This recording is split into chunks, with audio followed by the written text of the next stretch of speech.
পুলিশের কাছে মামলা দিছি, যা কওনের হ্যাঁ কাছে কইবেন। যান দরগা সাহেব, এসব ঝামেলা সরাই লয়ে যান। মহাজন সাহেব, আপনি থানায় চলুন।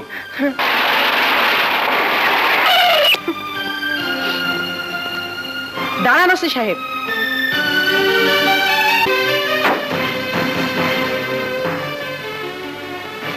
আপনি তো আড়তের মহাজন।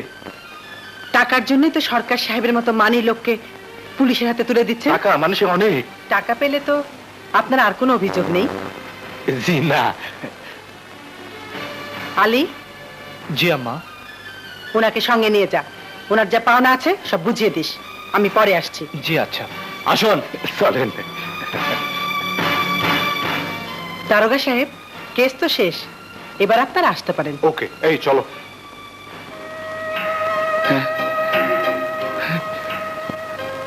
আপনি কে?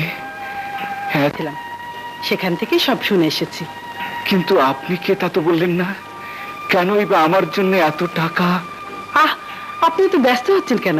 চলুন, আপনার বাড়িতে বসেই সব কথা হবে। আসুন আসুন আসুন। হ্যাঁ, তুমি?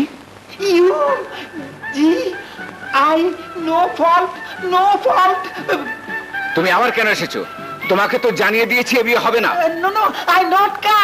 আমি তো আসি নাই, আমি তো বেগম আম্মার পিছে পিছে আইছি। আপনি আপনি আমার বিপদের সুযোগ নিয়ে আমার মেয়েকে কিনে নিতে চান? আমি অসুস্থ মানুষ, আমাকে কি একটু বসতেও বলবেন না?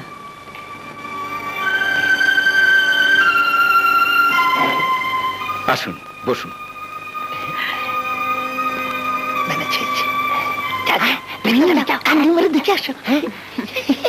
আমার ছেলে সম্পর্কে নিশ্চয়ই শুনেছেন। ছেলের হয়ে কোনো সাফাই গাইতে আমি চাই না, তবুও তো আমি মা। আমার 3টে ছেলের মৃত্যুর পরে ছেলে, বড় আদরের ছেলে। ছেলের ভালো হোক, এই তো আমি চাই। আমিও তো মেয়ের বাবা, আমারও বড় আদরের মেয়ে। জেনে শুনে আমার মেয়ের জীবনটাও তো আমি নষ্ট করতে পারি না। আপনার নাম কি? হাসি। আপনার? মায়া। আপনার মেয়েকে দেখে আমার মনে হয়েছে আমার ছেলেকে যদি কেউ মানুষ করতে পারে তো ওই পারবে। আর সেই মুহূর্তেই আপনাকে আমি আত্মীয় ভেবে নিয়েছি। আত্মীয়ের বিপদ দেখেই তো এই অসুস্থ শরীর নিয়ে সেখানে ছুটে গিয়েছিলাম। তাই বলে ভাববেন না যে আপনার বিপদের সুযোগ নিচ্ছি, এই শুধু আমার অনুরোধ। না না, এ সম্ভব নয়। আপনি আমার যে উপকার করেছেন তার সত্য দিতে পারবো না, তবে কথা দিচ্ছি জমি জমা করে দেব। তবু এই বিয়ের ব্যাপারে আপনি আর কোনো কথা বলবেন না। ঘটক চাচা ঠিকই বলেছিল, আপনার সৌন্দর্যের তুলনা হয় না। মা, তুমি আজ আমার ছেলের বড় উপকার করছো। তুমি যদি মনে কষ্ট নিয়ে এই বাড়ি থেকে চলে যাও। না মা, আপনাদের উপর আমার কোনো অভিযোগ নেই। মানুষের উপকার তো মানুষই করে। হাসি, আসি ভাবি।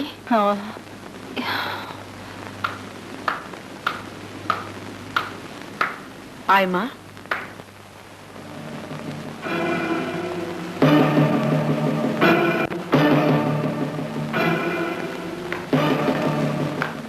একটু বসুন মা। আপনি কারো কোনো অনুরোধ রাখেননি, এবার আমি আপনার সামনে দাঁড়িয়ে। জানতো দেখি কিছু মুখে না দিয়ে। আমি ডায়াবেটিসের রোগী, মিষ্টি খাওয়া নিষেধ। তুমি হ্যাঁ বললেই খাবো, তোমাকে মুখে কিছু বলতে হবে না। শুধু এটুকু বললেই হবে, মা মিষ্টি মুখ করুন, তাহলেই বুঝে নেব। নইলে নইলে ওদিকে তোমার রাস্তা, এদিকে আমার রাস্তা।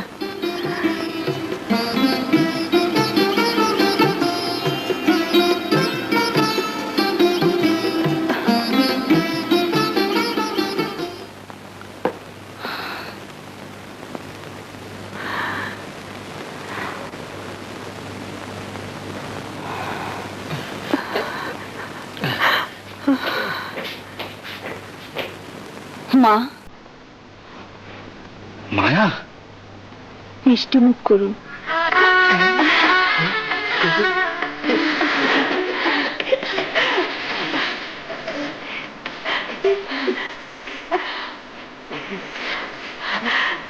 আমিও খাবো।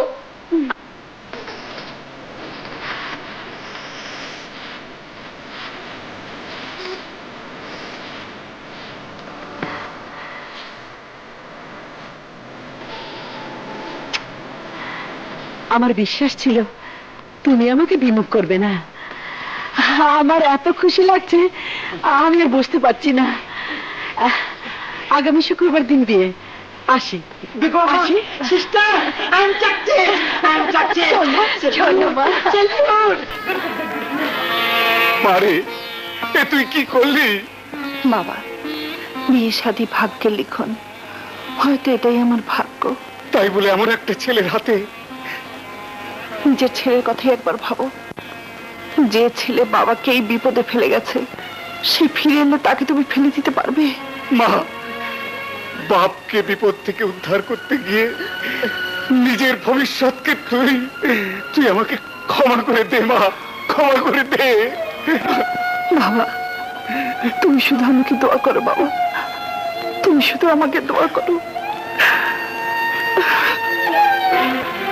সংসার, বিয়ে, আর আমি? মা, তুমি কি পাগল হয়েছে?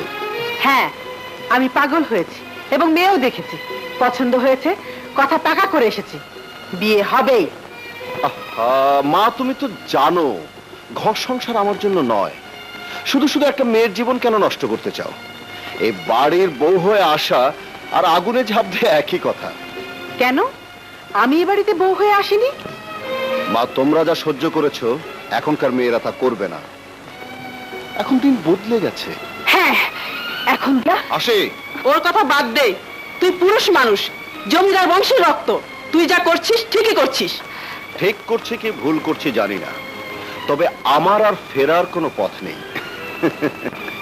এখন আমার জীবনে স্নেহ, প্রেম, মায়া, মমতার কোনো কিছুরই কোনো স্থান নেই। কেন নেই? আমরা তোমাকে ভালোবাসি না? মা তোমাকে ভালোবাসি না? হাসি, জমিদারি প্রথা অনেক আগেই উচ্ছেদ হয়েছে, তাই জমিদার বাড়ির কোনো বাতাস তোর গায়ে লাগেনি। কিন্তু আমি ছোটবেলা থেকে আমার কোনো বন্ধু ছিল না। জমিদারের ছেলের কোনো বন্ধু থাকতে নেই, থাকে চাকর চাকরানি যাদের উপর অত্যাচার করতে হয়। আমাকে আরো কঠোর করে গড়ে তোলার জন্য বাবা আমাকে অনেক সময় মায়ের কাছেও যেতে দিত না। জমিদারকে আনন্দ পেতে হয় প্রজার পিঠে চাবুক মেরে অত্যাচার করে।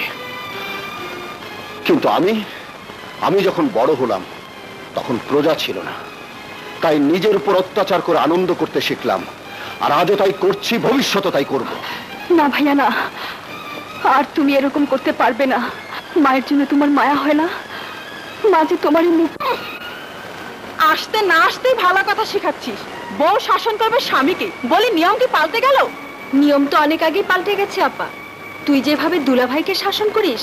আরে ও তো ঘর জামাই, আমার ভাই তো আর বউয়ের বাপের বাড়িতে বসে বসে খায় না যে বউয়ের কথা শুনবে। হালিমা, লজ্জা করে না তোর নতুন বউয়ের সামনে সে নিজের কলঙ্কের কথা জোর গলায় বলতে?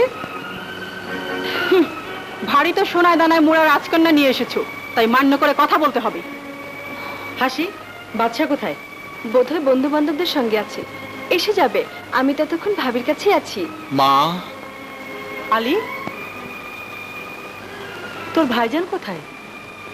বাগান বাড়িতে। তুই কিছু বলিসনি? বলেছিলাম, বললেন আমার খবরদারির জন্য তোকে আশ্রয় দেওয়া হয়নি, আর দুলাভাই আমাকে যা তা বলে তাড়িয়ে দিলেন। মারে, এ বিয়েতে আমার মত ছিল না, তবু বিয়ে যখন হয়ে গেছে তখন একটা কথা মনে রাখিস, স্বামীর ঘরই মেয়েদের বেহেশত। তোকে জন্ম দিয়ে এত বড় করেছি, কিন্তু আজ থেকে আমরা তোর কেউ নই। বাবা, এখন থেকে স্বামী তোর সব। স্বামীকে সুখী করাই হবে তোর ধর্ম।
ঘটনা খারাপ।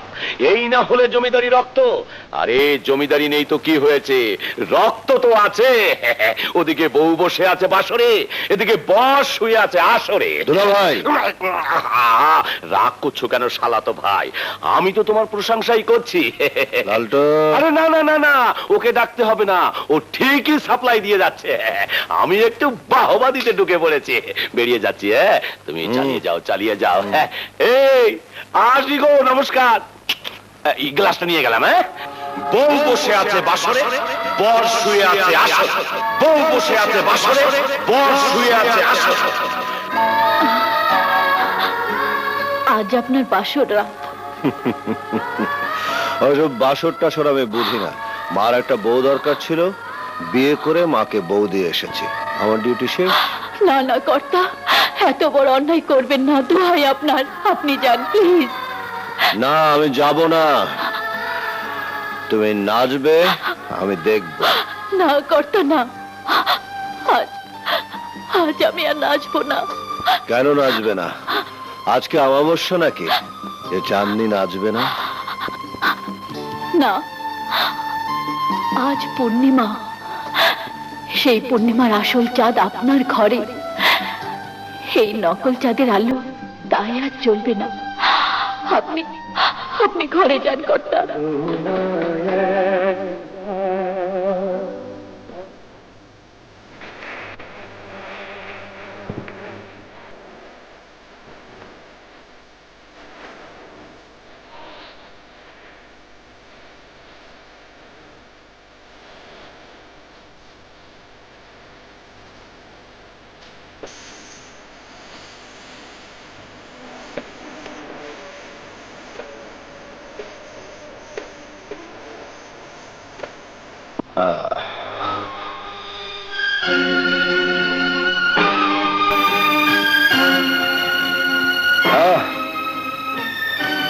আমার জন্য জেগে থাকলে জীবনের বাকি রাতগুলো জেগেই কাটাতে হবে।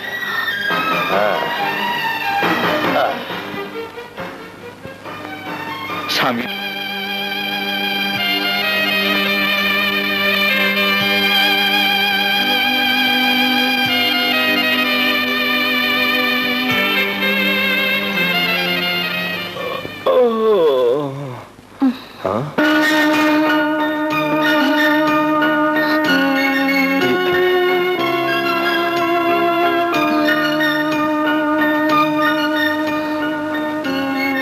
এটা কোনো শোয়ার জায়গা হলো?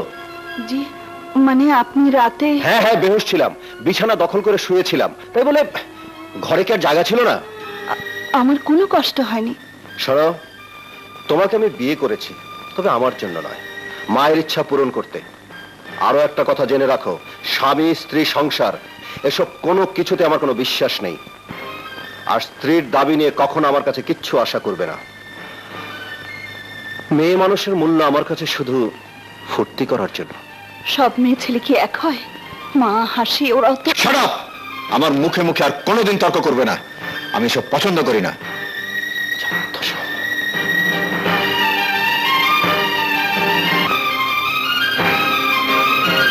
ভাবি, ভাবি,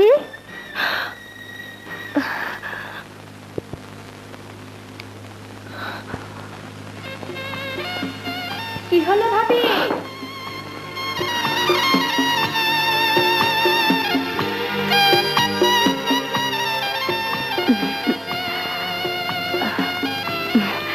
কি ভাবি, ভাইয়া কেমন আদর করলো? ঠিক আছে বাবা, তুমি তাড়াতাড়ি তৈরি হয়ে নিচে এসো, মা নাস্তা নিয়ে তোমার জন্য অপেক্ষা করছে।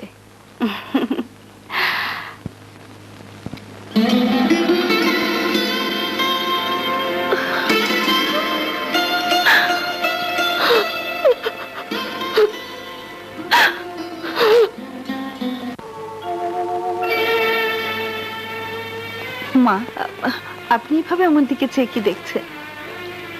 দেখছি তোমার সুখ। সত্যি আমি অনেক সুখী। হ্যাঁ, সুখী। তাই তো সকালে উঠেই ও তোমাকে চিৎকার করে ধমকাচ্ছিল। ধমকাচ্ছিল? কই না তো। ও ও তো নাটকে একটা রাগী লোক কিভাবে অভিনয় করেছিল, তাই আমাকে অভিনয় করে দেখাচ্ছিল। বাস এই তো, আর কিছু না। আর কিছু না? মা, তার উপরেই তো রাগ করা যায় যার উপর অধিকার থাকে। সেই অধিকারই আমার উপর রাগারাগি করেছেন। আপনি কি চান যে এই অধিকার ওনার না থাকুক? মারে, আমি একটা অন্যায় করে ফেলেছি। এ বিয়েতে বাদশার কোনো মত ছিল না, কিন্তু তোমাকে দেখার পর জোর করে রাজি করিয়েছি। আজ ভয় হচ্ছে, কি জানি তোমার জীবনটাও নষ্ট করে দিলাম কিনা। তোমার জীবন থেকেও সমস্ত হাসি, আনন্দ, সুখ মুছে দিলাম কিনা। মা, সুখের কি শুধু একটাই পথ? আপনার মতো মা পেয়েছি, আপনাকে সেবা করার সুযোগ পেয়েছি, হাসির মতো ননদের ভালোবাসা পেয়েছি। এ কি কম সুখ? কোন সুখী স্বামীকে না পাওয়ার দুঃখ ভুলিয়ে দিতে পারে না মা। সময় তো শেষ হয়ে যায়নি মা, আপনি শুধু দোয়া করবেন। দোয়া করি মা, প্রাণ ভরে দোয়া করি। ঘটনা খারাপ। আরে বলবে তো কি হয়েছে? নামে তো পুদ্রত, আসলে কামে তুমি একটা কদু। ওদিকে মা, হাসি আর নতুন বউ মিলে বাদশাকে ঘরমুখী করার চেষ্টা করছে। ঘটনা খারাপ। করুক করুক, কাঁচা পয়সা আর নাচনিওয়ালি। হায় হায় আল্লাহ, আর লাল পানি, এই তিনটার ফাঁক থেকে আমার শালাতো ভাই আর কোনোদিন বেরোতে পারবে না। কিন্তু ফোন যেমন দেখছি না। ধীরে ধীরে হাতি আর একটু কাদায় পড়ুক, তখন এমন নাড়াই দেব না যে হাতির গুষ্টি শুদ্ধ কাদায় তলিয়ে যায়। গোষ্ঠী শুদ্ধ মানে? তো ঘটনা খারাপ, শুধু তুমি ছাড়া। তোমার হাতে তো আমি ঝাড়ু ধরিয়ে দেব, আর আমার হাতে লাঠি। কি? আমার হাতে ঝাড়ু আর তোমার হাতে লাঠি? হ্যাঁ, তোমার হাতের ঝাড়ু আর আমার হাতের লাঠি দিয়ে পিটিয়ে সব আপদ বালায় সাফ করে ফেলতে হবে। যাই, আসি গো আসি। ঝনকে ঝনকে পায়েলো বাজে, ছম ছম ছম। বাদশাকে ঘরে ফেরাবে, বর আঁচলে বাঁধবে। কি আমার সুন্দরী বর! করে কোথায় যাওয়া হচ্ছে? মানে মানে ভাবি, আমার এক বান্ধবীর কাছে। এই বয়সে তো বন্ধুর কাছে যাওয়ার কথা। বান্ধবীর কাছে কেন? ভাবি যে কি কি দুষ্টু, শুধু আমার সাথেই পারো। কেন ভাইয়াকে শাসন করতে পারো না? সে তো আমার স্বামী, তাকে শাসন করবো কেন? দিয়ে আদর দিয়ে বোঝাবো। না বাবা, আমি কিন্তু ওসবের মধ্যে নেই। আমি একা একা ঘরে বসে দিন কাটাবো, আর উনি বুঝে রোগীর নাড়ি টিপে বেড়াবেন, তা হতে দেব না। আচ্ছা, হ্যাঁ, আমি বড় না রোগী বড়? তোমার মতো হলে আমি তো ওর ডাক্তারি করাই বন্ধ করে দিতাম। ডাক্তার বেচারার কপালটাই খারাপ। ডাক্তার বেটাকে ধরে নিয়ে আসে, চলো চলো। এই যা, আমি তো ভাবিকে সবকিছু বলেই ফেললাম। ভাবি, হ্যাঁ ডক্টর। কোথায় ডাক্তারের পরিচয়টা দিয়ে যাও।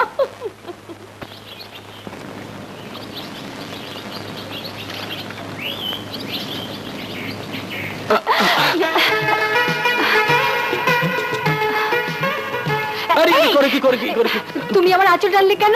যদি ছেড়ে যেত? কি করব? দেখলাম সদর রাস্তায় ইয়া লম্বা একটা বাঁশ, গলিপথে আঁচলের পর্দা।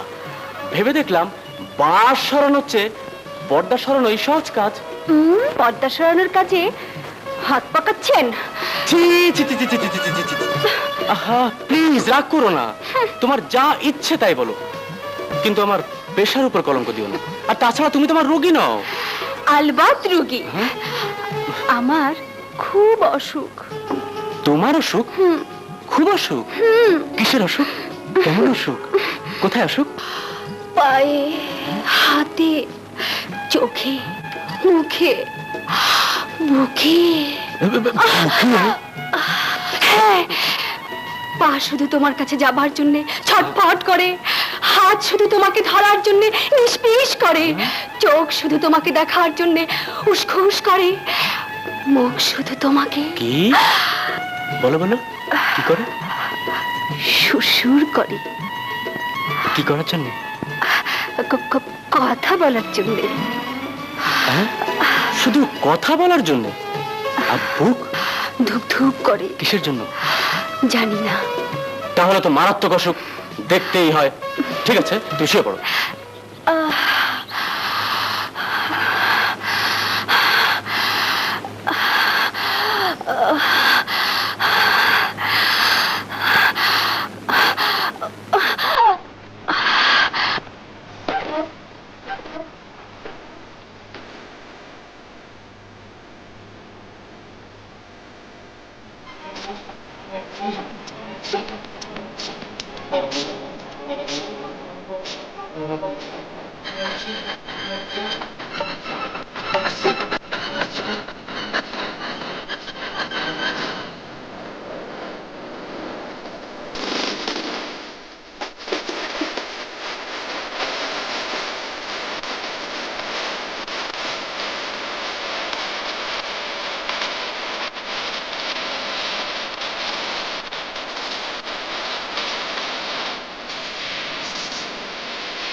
এই সীমার মধ্যে থাকার চেষ্টা করবে।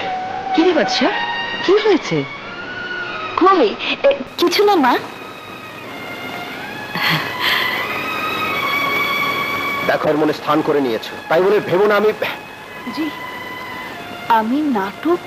হ্যাঁ হ্যাঁ নাটক, কিন্তু এতে মায়ের কোনো উপকার হচ্ছে না, বরং মায়ের অশান্তি বাড়িয়ে তুলছো। মাকে দেখে এসব ঢং করার কোনো দরকার নেই। আমি মাকে দেখি? ছি ছি ছি, এ কথা শোনার চেয়ে মরণ যে ভালো ছিল।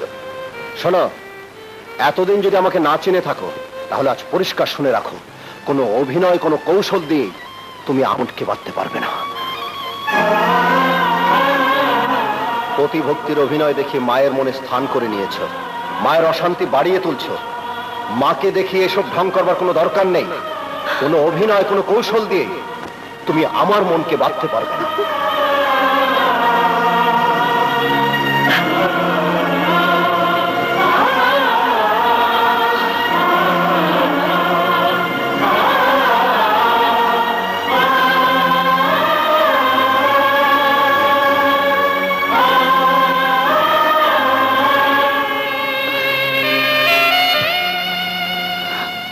মা, আপনাকে কথা দিয়েছিলাম, আপনার ছেলেকে যেভাবেই হোক আমি ঘরে ফিরিয়ে আনবো। আমি চেষ্টা করেছি মা, খুব চেষ্টা করেছি।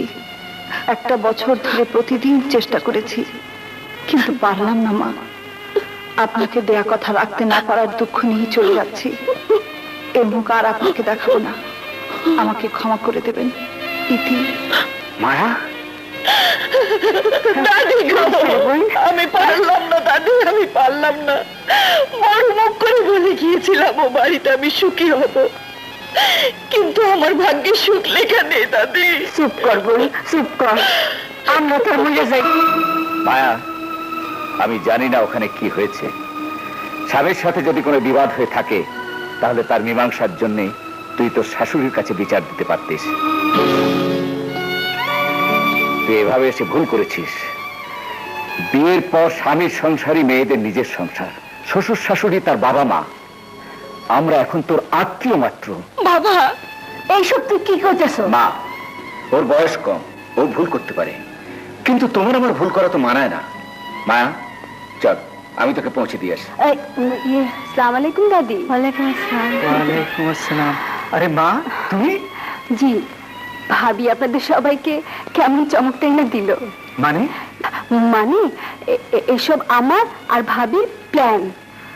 আপনারা তো ভাবিকে দেখতে যান না, তাই দুজনে যুক্তি করে আপনাদের শাস্তি দেবার জন্য এই ব্যবস্থা করেছি, তাই না ভাবি? দেখো দেখি কাণ্ড, আমার তো বুকটা একেবারে শুকিয়ে গেছিল। তুমি এতক্ষণ কোথায় ছিলে মা? বাইরে দাঁড়িয়ে আপনাদের সমস্ত কথা শুনছিলাম। ভাবি, আমাদের কাজ শেষ, এবার চলো। সে কি কিছু মুখে না দিয়ে? আমরা প্রতিজ্ঞা করেছি, আপনার আগে মেয়ের বাড়িতে যাবেন, মেয়ের হাতে রান্না খাবেন, তারপর আমরা এসে খাবো, তাই না ভাবি?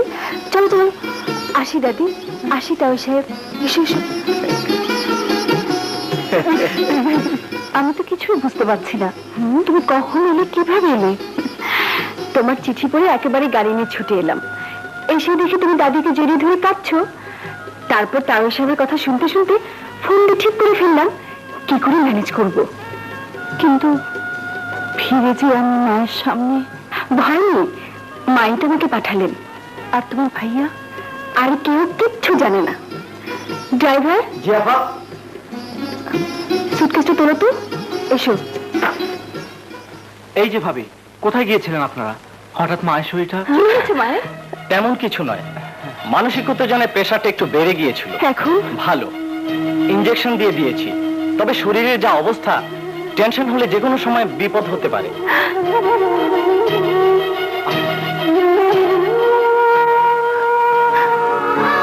আমি ভুল করেছিলাম মা, ভুল করেছিলাম। ছোটবেলায় মাকে হারিয়েছি, তাই বুঝতে পারিনি মায়ের মমতা কি। আপনি শাশুড়ি হয়ে যে মহত্ব দেখিয়েছেন, আজ বুঝলাম মা শাশুড়ির একই আত্মায় দুই রূপ। আপনি আমাকে ক্ষমা করে দিন মা, ক্ষমা করে দিন। শুনুন, আমি তো শুধু অভিনয় করছি, আমাকে আরেকটু অভিনয় করার সুযোগ দেবেন? মানে? আমার জন্য নয়, মায়ের জন্য বলছি। ডাক্তার বলেছেন মাকে টেনশন মুক্ত করে হাসি খুশি না রাখলে যে কোনো সময় বিপদ হতে পারে। মাকে খুশি রাখার জন্য আমার সাথে আপনি একটু অভিনয় করতে পারেন। অভিনয়? আমি? হ্যাঁ, আপনি আমাকে খুব ভালোবাসেন, বাড়ির সবার সামনে এমন একটা অভিনয় যদি করতেন। না না, এসব আমি...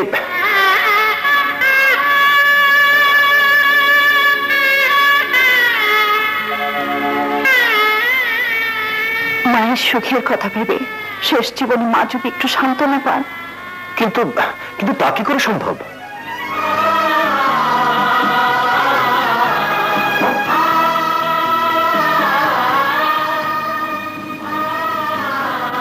আংটি?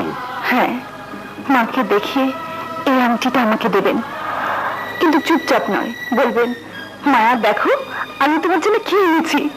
সোনার দোকানে আংটিটা দেখি তোমার কথা মনে পড়ে গেল, দেখো তো পছন্দ হয় কিনা। কি পারবেন না?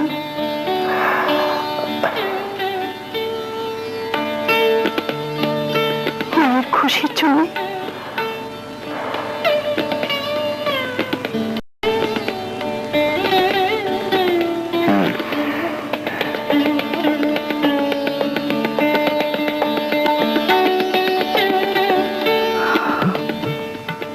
এই যে তুমি কাঁদছো? না, কাঁদবো না। তুমি আমাকে একা ফেলে কোথায় লন্ডন চলে যাচ্ছ, আর আমি বুঝি কাঁদবো না? আরে পাগলি, আমি কি একেবারে যাচ্ছি? মাত্র 1 বছরের জন্য। কত সহজভাবে বললে মাত্র 1 বছর। জানো কতদিন 1 বছর হয়? জানি। তুমি কি চাও না আমি বড় হই, নিজের পায়ে দাঁড়াই? আমার অনেক দিনের ইচ্ছে আমি একটা হসপিটাল দেব। কিন্তু আমার যে দিন কাটবে না। কেন কাটবে না? বিএসসি পরীক্ষা দিয়েছো, রেজাল্ট ভালো করবে, তারপর এমএসসি তে ভর্তি হয়ে যাবে, আর সময় সময় আমাকে চিঠি লিখবে। চলো উঠি, তোমার কাছে এলে কখন যে সময় চলে যায় বুঝতেই পারি না। ওদিকে মা হয়তো খোঁজাখুঁজি শুরু করে দিয়েছে, চলো। তাই চলো।